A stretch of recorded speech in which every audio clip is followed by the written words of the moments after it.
ওখানে যাত্রী নামে দিয়ে আর ইউটার্ন করে চলে যান। গেট থেকে ইউটার্ন করে চলে যান। বাংলাদেশের মানুষ শেখ হাসিনার ক্যাবিনেটের মন্ত্রীদের হত্যার হিসাব চায়।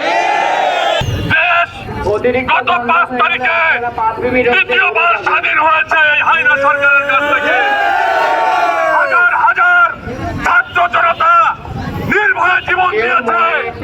অবিলম্বে এই হাসিনা সরকারের, এই স্বৈর সরকারের আমরা বিচার চাই।